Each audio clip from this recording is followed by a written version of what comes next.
All right, guys, welcome back. And before we get into the meat and potatoes of what we're going to talk about today, if you haven't already, don't forget to subscribe to the channel and like this particular video, and even, dare I say it, leave a comment in the chat so we can get the word out there about the integration of DBT and schema therapy as an evidence-based approach for shifting those behavior patterns that are connected to addictive, obsessive, and compulsive coping mechanisms. In this video today, I'm going to spend a little bit of time defining the very nature of what dialectical behavior therapy is actually all about. Basically, understanding what it is that we're trying to achieve and why we're trying to achieve it. This is the very reason that we take the time to develop the skills, then practice them to make them part of our daily process. And it's the one thing without which we just keep bounding into situations, emotionally reacting to what's going on with our learned and often automatic, maladaptive and ineffective behavioral responses. So today, let's have a conversation about dialectical thinking.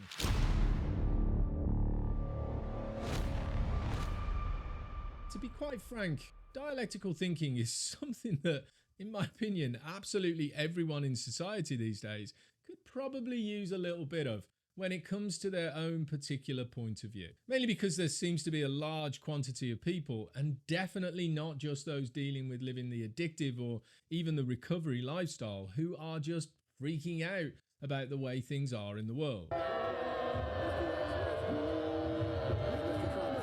The antithesis of the dialectical perspective is what we refer to in this work as rigidity, a black and white, all or nothing, right or wrong, absolute way of thinking. When we see things as absolutes, we are rigidly attached to a particular point of view that's often not effective for us to live the life we want to live and be the person we want to be. Usually because the rigidity connected to these particular points of view activate the kind of emotional experiences we associate with a state of emotional distress. Absolutes exist as polar opposites at either end of a continuum inside of any given perspective. It's right versus wrong, good versus bad, all versus nothing. And these are often extreme points of view that usually just keep us trapped in a certain way of thinking that's extremely subjective, to say the very least. Dialectical thinking is defined as the synthesis of two opposites, the space in between the previously mentioned polarized beliefs. But the dialectical perspective doesn't ignore or reject these subjective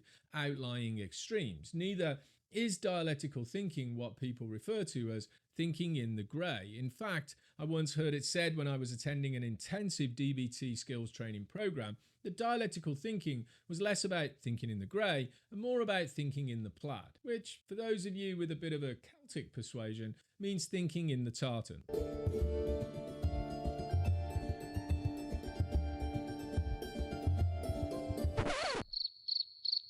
The thing is, if we're thinking in the grey, we're still kind of limited to the different shades of black and white. Whereas if we're thinking in the plaid, it opens us up to the many different colours and shades that exist within the multiplistic universe, which at the same time does include both black and white, the all or nothing and the right and wrong point of view. So why do we need to develop our capacity to see things from a dialectical perspective? And what advantages does this give us when it comes to living the life we want to live and being the person we want to be? To look at this, we have to understand why we go into a rigid point of view in the first place. When we find ourselves in an emotional state of distress, it's natural and somewhat normal for us to seek rigidity as a form of predictability. A lot of us struggle when things aren't predictable, and as a result, unpredictability becomes a basic representation of danger. Our personality system then has a hard time differentiating between what are naturally uncomfortable feelings and something that's now being seen as unsafe. And mainly because we develop the perception that if we don't know how things are going to play out, then it's not safe for us to move forward. So it activates the distress signal within our personality system. This is one of the primary reasons we seek to see things in black and white, all or nothing, right or wrong terms. If things are predictable, then that makes them safe. And if things are safe, then I can move forward. If not,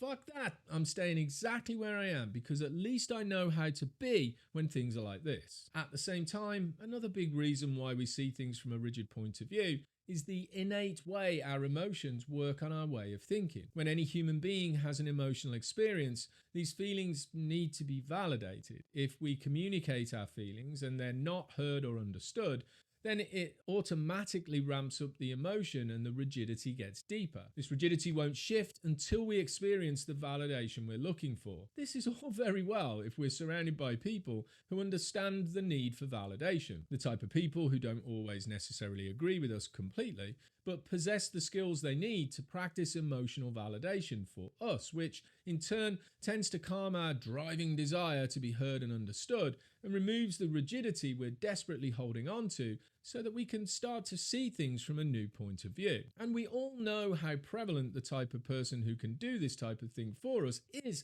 in the world around us, right?